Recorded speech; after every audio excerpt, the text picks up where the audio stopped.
الحمدللہ گراؤنڈ تو پی بی 45 میرا ہے، اور عوام کی جو درجوک آپ دیکھ رہے ہیں ہمارے حمایت بھی یہ کر رہے ہیں، اور سریاب کی جو بڑی پارٹیاں ہیں وہ سب ہماری حمایت میں ہیں، اور آپ دیکھ رہے ہیں کہ یہ 15 پولنگ پہ ری پول ہونے جا رہا ہے، یہ پورا پولنگ بھی نہیں ہے، کچھ پورشن ہے یہ، اور اسی پہ ہمارا آلریڈی باقی 34 پولنگوں پہ ہمارا 3000 کا لیڈ ہے، ہم 3000 سے اپنی سٹارٹنگ لیں گے، اور باقی پارٹی کوئی 1700 پہ ہے، کوئی 500 پہ ہے، کوئی 800 پہ ہے، تو اللہ سے بڑی امید ہے انشاءاللہ کافی مارجن سے ہم بڑی لیڈ سے یہ سیٹ دوبارہ ہم لیں گے، جو ہمارے سیٹ کو ہم سے چھینا گیا 8 فروری کو جنرل الیکشن میں، اور ان کو ثابت کیا۔ آپ لوگوں نے دیکھا ہوگا کہ سپریم کورٹ کا ججمنٹ بھی آ گئے، اور ججمنٹ میں یہ کلیئر لکھا ہوا ہے سپریم کورٹ کا، کہ اس میں یہ لکھا ہے کہ 4900 ووٹ جعلی ڈالی گئی،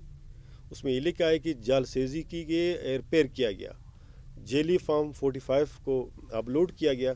تو سپریم کورٹ کا یہ فیصلہ دیکھ کے تو میں کہنے کا تو یہ تھا کہ ہمیں ڈائریکٹ نوٹیفائی کرتے، تو ٹھیک ہے، مسئلہ نہیں، ہم عوامی نمائندے عوامی لوگ ہیں، ہم پھر پبلک میں آ گیا، پبلک کی چنی ہوئی سیٹ کو ہم نے حاصل کرنا ہے، اور ہم نے اسی جدوجہد کو آگے بڑھانا ہے۔ اچھا امیر صاحب، یہ بھی بتائیے گا کہ جو آپ کے مد مقابل ہے، جس سے کانٹے دار مقابلہ ہونے کے امکان ہے، وہ ان کا تعلق جو پیپلز پارٹی سے ہے، اور پیپلز پارٹی کی حکومت ہے بلوچستان میں، اور وفاق میں بھی ان کی بہترین نمائندگی ہے، تو آپ کیا سمجھتے ہیں؟ آپ لوگ کی طرف سے، آپ لوگ سیاسی جماعت کی طرف سے پہلے بھی الزامات لگائے گئے ہیں کہ سرکاری مشینری استعمال کی جا رہی ہے، تو اس حوالے سے آپ کیا کہیں گے؟ بالکل، اس میں کوئی شک نہیں ہے، ظاہر صوبائی حکومتین کا یہ دوبارہ استعمال کریں گے اپنی، اور سرکاری مشینری بھی استعمال ہو رہی ہے، اس میں کوئی شک ہی نہیں ہے، اس کی تمام عربے کو ہم دیکھ رہے ہیں، اور تمام چیزوں سے ہم آگاہ ہے، ان چیزوں کو دیکھ کے ہم آگے بڑھنے کی کوشش کر رہے ہیں، اور انشاءاللہ بڑھیں گے، اور ہمیں ان چیزوں کی سب پتہ ہے، جو چال وہ کر رہے ہیں وہ ہمیں پتہ ہے، ہمارے قائدین کو پتہ ہے، اور ضلعی اور صوبائی اور مولانا صاحب جو ہمارے قائد محترم ہیں، ان کی نوٹس میں وقتاً فوقتاً یہ چیزیں ہم لے کے آ رہے ہیں کہ یہ چیزیں ہو رہے ہیں، یہ چیزیں ہو رہے ہیں، تاکہ آپ کے نوٹس میں ہو، چونکہ لیڈ یہ تو پہلے ہمارے لیڈ کو پہنچنے میں ان کو بڑا دقت آئے گی، یہ 2500 سے اباب ووٹس نے لینا ہے ہمارے لیڈ کو کور کرنے کے لیے، پھر ظاہر ہم نے جو ووٹ لینا ہے وہ اس کو برابر کرنے کے لیے ان کے پاس کچھ ہی نہیں ہے، ان کے ساتھ کوئی کانٹے دار مقابلے کی توقع بھی نہیں ہے، نہ ہو سکتا ہے ان کے ساتھ، یہ کہیں اور دیکھ کر وہیں سے ان کو اگر کوئی ملے تو مجھے نہیں لگتا ہے ان کو ملے، پچھلی دفعہ بھی بدنامی کی باعث بنی، یہ سپریم کورٹ کا فیصلہ آپ لوگوں کے سامنے ہے، تو اللہ سے امید ہے کہ انشاءاللہ کل آپ لوگوں سے بھی گزارش ہے کہ آپ لوگ تمام میڈیا جو سوشل میڈیا ہے وہ آ جائے، پولنگوں کا وزٹ کرے باقاعدہ طور پر، اور وہاں پہ لوگوں کی ویوز لے لیں، اور یہ تمام پولنگ جیسے 5 بجے کلوز ہوں گے، اس کے بعد آپ پریزیڈنگ افسروں سے باقاعدہ طور پر انٹرویو کر لیں، ہمارے ایجنٹوں سے انٹرویو کریں، وہ آپ کو پورا رزلٹ آپ کو، کیونکہ 15 پول یہ فٹافٹ رزلٹ اناؤنس ہونا ہے، 7-8 بجے تک یہ کلیئر ہونا ہے انشاءاللہ۔ امیر صاحب، تمام پارٹیوں نے آپ کی حمایت کر دی ہے، کتنی چانسز ہے آپ کی جیتنے کی؟ الحمدللہ میں تو اخلاقی طور پر جیتا ہوں، میں 100% میرے چانسز ہے، اور دیکھا جائے تو میں انشاءاللہ بہت آسانی سے اللہ کی فضل و کرم سے سیٹ جیت لوں گا۔ اچھا امیر صاحب، کل موسم بھی سرد رہے گا، تو آپ لوگ ووٹرز کو گھروں سے نکالنے کے لیے جو کتنے پر امید ہے، اور کتنا آپ لوگوں نے ورک کیا ہے کہ ووٹرز کو گھر سے نکالنا ہوگا، کیونکہ پہلے بھی ٹرننگ پوائنٹ بہت کم رہا ہے بلوچستان میں؟ میں حلقہ پی بی 45 کی عوام کو، سریاب بالخصوص سریاب کے لوگوں کو، سریاب کی باسیوں کو، سریاب کی غیور لوگوں کو میں ایک پیغام دینا چاہتا ہوں کہ آپ کی جنگ ہے، یہ سریاب کی نوجوانوں کی جنگ ہے، یہ سریاب کی بقا کی جنگ ہے، جو فارم 47 کے خلاف ہمیں 8 فروری کو ہرایا گیا، ان کے جنگ ہے، آئے ہمارے ساتھ، ہم سفر بنے، اور ہمارے ساتھ یہ موسم کو نہ دیکھے کہ سردی کتنی ہوگی، ٹیمپریچر کتنا ہوگا، حالت کیسی ہوگی، ہمیں اس کا مقابلہ کرنا ہے ہر صورت میں۔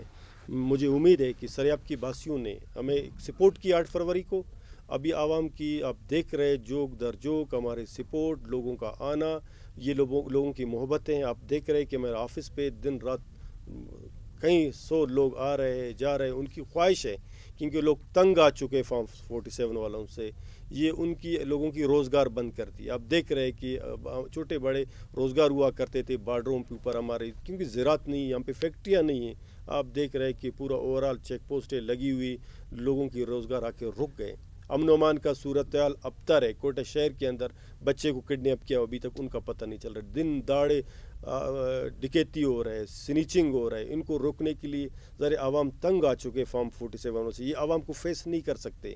یہ چونکہ وہ خود کہتے ہیں لوگوں کو کہ ہم نے پیسے دے کے آئے ہیں. ابھی جب ان کے پاس لوگ جاتے برملا یہ لوگ کہتے کہ بھئی آپ لوگوں نے تو ہمیں ووٹ نہیں دیے، ہم تو پیسے دے کے آئے. تو یہ جو پیسے دے کے آئے تو ان سے کیا لوگ توقع رکھیں گے؟ کوئی توقع نہیں. لوگ مایوس ہیں، بلوچستان کے لوگ مایوس ہیں، خاص کر پی 45 سریاب شدید مایوس ہے ان فارم 47 والے سے. ابھی ان کے پاس کچھ نہیں ہے، یہ بکلاہٹ کا شکار ہے. ان کی نہ ووٹ ہے نہ کچھ ہے. انشاءاللہ کل آپ دیکھیں گے کہ ان پولنگ اسٹیشنوں سے ہم کافی مرجن سے ووٹ لیں گے اللہ کی فضل و کرم سے. کل ایک ویڈیو بیان میں عاج صاحب نے ایک بیان دیا تھا کہ آپ ایم پی اے نہیں تھے تو آپ نے اس علاقوں میں کیسا کام کروایا. دوسری بات یہ کہ انہوں نے کہا وہی کلمے والی بات ہے دوبارہ اپنے ایک سوشل میڈیا میں کہ آپ مسجد میں بیٹھتے. دیکھو میں ان کی باتوں کو دہرانا نہیں چاہتا. ہم پولیٹیکل سیاسی لوگ ہیں، اپنے اسٹیگل سیاسی انداز میں کرتے ہیں. ہم پبلک کے بیچ میں بیٹھ کے اپنی سیاست کر رہے ہیں. رہی یہ جو پروجیکٹ آپ کو میں نے گن کے بتایا، جیسے میں نے سریاب روڈ کی پروجیکٹ ہے، ہمارے بورڈیں لگی ہوئی ہے اس پہ. بادینی لنک روڈ ہے، وہ ہمارا پروجیکٹ ہے. موسیٰ کالونی مغربی بائی پاس ہمارا پروجیکٹ ہے. کینسر ہاسپیٹل کا قیام بلوچستان میں، خاص کر سریاب کینسر ہاسپیٹل جو سریاب میں لایا شیخ زاید کے اندر، وہ ہمارا پروجیکٹ ہے. یہاں پہ اسپورٹس گراؤنڈ لے کے آئے، وہ ہمارا ہی پروجیکٹ ہے. یہاں پہ لائبریری لائے، وہ ہماری پروجیکٹ ہے. یہاں پہ سڑکیں بنی ہوئی ہیں، یہ لوگ گواہ ہے. ہمارے عام جنرل پبلک سے پوچھے کہ یہ کام کس نے کروائے. ظاہر ہم جام صاحب کے ساتھ ایک پارٹی میں تھے اور جام صاحب کے ساتھ میں ایز اے مشیر کے طور پر سریاب ہمارے حوالہ تھا. میں سریاب کو دیکھتے تھے. سریاب کے لیے جام صاحب نے 50 کروڑ کی لگ بھگ پروجیکٹ لے آئے. وہ تمام پروجیکٹ میں لک آفٹر کرتا تھا. میں جام صاحب کو متواتر کہتا تھا کہ سریاب پیچھے رہ گئے ہے، سریاب پاسماندہ ہے، سریاب میں روڈوں کی جال نہیں، سریاب میں اسکولز نہیں ہے، سریاب میں اپنا ٹیوبویل پانی کا بڑا مسئلہ ہے، سریاب میں اسکول کا بڑا مسئلہ ہے، ایجوکیشن. سب چیزوں کو ان کے سامنے رکھا. وہ جو پروجیکٹ آپ کو نظر آ رہے ہیں یہ پرانے ادوار کی پروجیکٹ ہے، نئے کوئی پروجیکٹ نہیں ہے. یہ اسی کو انہوں نے روک رکھا. ابھی بھی رکی ہوئے پروجیکٹ آپ دیکھ رہے ہیں خود. ہمارے سریاب روڈ کی ابھی سروس روڈ 2-3 سالوں سے رکی ہوئی ہے. بادینی لنک کی سروس روڈ رکی ہوئی ہے. موسیٰ کالونی مغربی بائی پاس شاہوانی ایوینیو ان کی سروس روڈ رکی ہوئی ہے. کینسر ہاسپیٹل کا پروجیکٹ تھوڑا بہت کام ہوا، فنیشنگ کے بیچ میں رکی ہوئی ہے. بہت سارے پروجیکٹ ایسے کمزور پڑ گئے. جیسا موسیٰ کالونی ریڈیو ٹرانسمیشن ہے، یہاں پہ 64 ایکڑ کی زمینیں یہ فیڈرل حکومت کی تھی، انہوں نے صوبائی حکومت کے حوالے کی. یہاں پہ 35 کروڑ کی لاگت سے بہت بڑی سپورٹس کمپلیکس بننا جا رہا تھا. اس کے لیے پیسے بھی رکھی ہوئے 35 کروڑ کی لگ بھگ. وہ ابھی تک کام رکی ہوئی. ہم اس سفر کو آگے بڑھائیں گے. ہم سریاب کو بنائیں گے، سریاب کے لوگوں کو فیسلیٹیٹ کریں گے، سریاب کے نوجوانوں کو فیسلیٹیٹ کریں گے. ہم چاہیں گے کہ سریاب بڑھے، ہم اسٹریم لائن کی طرف جائے، لوگوں کی خدمت کریں. ہمارا مقصد اور ہمارا ایمان بھی یہی ہے. ہم نے پہلے بھی کام کر چکے، مزید انشاءاللہ ہم کام کریں گے. میر صاحب بڑی جماعتوں نے جیسے بی این پی ہو گیا، جمعیت ہو گیا، انہوں نے آپ کی حمایت کی، تو آپ ان کے ووٹر بھی آپ کو ووٹ جی بالکل. B M P Mengal national party doctor Malik group اور B M P Awami Asad Baloch group, B M P Awami Mir Israrullah Zehri کا پارٹی ہے، independent, M Q M Pakistan, بہت سارے لوگوں نے ہمارے حمایت کیے. برملا ہمارے ساتھ کڑے ہیں. آپ دیکھ رہے ہیں ان کی لوگ ہمارے پاس آ رہے ہیں. وہ نہیں سمجھتے کہ یہ نیشنل پارٹی کے امیدوار نہیں ہے. وہ یہ سمجھ رہے کہ یہ ہماری امیدوار ہے. جتنے پارٹی ہمارے حق میں وڈرا کیا وہ ہمارے ساتھ اس طرح چل رہے، وہ اپنی امیدوار سمجھ کے ہمارے ساتھ چل رہے. میر صاحب اپنے ووٹر کو کیا اپیل کرنا چاہو گے؟ اور کل زیادہ سے زیادہ لوگ نکلے اور ٹھپا لگائے کتاب. میں نے گزارش کی، میں نے کہا کہ صرف اور صرف کتاب ہے. ہمارے انتخابی نشان سریاب کی ترقی کی علامت ہے، سریاب کی خوشحالی کی علامت ہے. سریاب کے لوگ کل 5 جنوری کو صبح نکلے، انتخابی نشان پہ ٹپا لگائے. یہ آپ کی خوشی اور امن کی علامت ہے. میر صاحب امن امان کا صورتحال کیسا ہے؟ آپ کیا دیکھتے ہو؟ میں نے کہا ظاہر کمپٹیشن ٹف ہے اور ہمارے تمام پولنگوں پہ آرمی ڈپلائی ہے، ایف سی ڈپلائی ہے، پولیس ڈپلائی ہوئے. انشاءاللہ اللہ بہتر کرے گا. بہت امن و امان سے ہوں گے، باقاعدہ طور پر پوری امن سے ہوں گے. ہمیں اپنے لوگوں سے بھی گزارش ہے کہ آئے اور اپنے ووٹ کاسٹ کریں. میر صاحب الیکشن کمیشن کے جو انتظامیہ ہے ان سے آپ مطمئن ہو اس دفعہ یا نہیں؟ دیکھیے میں نے مطمئن تب وہ بندہ ہو سکتا ہے چونکہ مشنری استعمال ہو رہے ہیں متواتر سے. یہ میں نے آپ کو گزارش کی کہ جو چیزیں ہمارے سامنے آ رہے ہیں مولانا صاحب کی نوٹس میں چیزوں کو ہم لا رہے ہیں باقاعدہ طور پر.